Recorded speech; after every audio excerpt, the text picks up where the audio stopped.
ಆತ್ಮೀಯ ಸ್ನೇಹಿತರೆ, ಎಲ್ರಿಗೂ ಗುಡ್ ಮಾರ್ನಿಂಗ್. ನಾನಿವತ್ತು ಟ್ರೈನಲ್ಲಿ ಪ್ರಯಾಣ ಮಾಡ್ತಾ ಇದ್ದೀನಿ.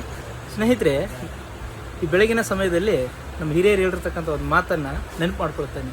ಅದೇನಪ್ಪ ಅಂತಂದರೆ, ಜೀವನ ಅಂದಮೇಲೆ ನಮಗೆ ಕಷ್ಟಗಳು ಸುಖಗಳು ಬಂದೇ ಬರ್ತವೆ. ಹಾಗಾಗಿ ನಾವು ಭಗವಂತನ ಹತ್ರ, ಭಗವಂತ ಜೀವನದಲ್ಲಿ ನನಗೆ ಕಷ್ಟಗಳನ್ನೇ ಕೊಡಬೇಡ ಅಂತ ವಿನಂತಿ ಮಾಡ್ಕೋಬಾರ್ದು, ಬೇಡ್ಕೋಬಾರ್ದಂತೆ. ಜೀವನ ಅಂದಮೇಲೆ ಕಷ್ಟ ಸುಖಗಳು ಸರ್ವೇ ಸಾಮಾನ್ಯ. ಹಾಗಾಗಿ ಭಗವಂತ ನನಗೆ ಸಾವಿರಾರು ಕಷ್ಟಗಳನ್ನು ಬೇಕಾದರೂ ಕೊಡು, ಅವುಗಳ ಜೊತೆಗೆ ಆ ಕಷ್ಟಗಳ ಎದುರಿಸ್ತಕ್ಕಂಥ ಶಕ್ತಿ ಕೊಡು ಅಂತ ನಾವು ಭಗವಂತನ ಹತ್ರ ಬೇಡ್ಕೋಬೇಕಂತೆ. ಅದನ್ನೇ ನಮ್ಮ ಸ್ವಾಮಿ ವಿವೇಕಾನಂದ ಅವರು ಹೇಳಿದರು. ಏನು ಹೇಳ್ತಾರೆ?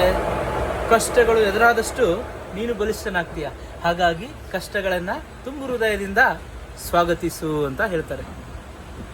ಹಾಗಾಗಿ ಕಷ್ಟಗಳನ್ನು ನಾವು ತುಂಬು ಹೃದಯದಿಂದ ಸ್ವಾಗತಿಸಬೇಕು. ಹಾಗಾದರೆ ಇನ್ಮೇಲೆ ನಾವು ಭಗವಂತ ನಮಗೆ ಕಷ್ಟಗಳನ್ನು ಕೊಡಬೇಡ ಅಂತ ಕೇಳೋದು ಬೇಡ, ಸಾವಿರಾರು ಕಷ್ಟಗಳನ್ನು ಕೊಡು, ಅವುಗಳನ್ನು ಎದುರಿಸ್ತಕ್ಕಂಥ ಶಕ್ತಿ ಕೊಡು ಭಗವಂತ ಅಂತ ಕೇಳ್ಕೊಳ್ಳೋಣ. ಓಕೆ, ಮತ್ತೊಂದು ಮುಖ್ಯವಾದ ಮೋಟಿವೇಶನ್ ಜೊತೆಗೆ ಮತ್ತೆ ನಿಮ್ಮನ್ನು ಶೀಘ್ರದಲ್ಲೇ ನೋಡ್ತೀನಿ.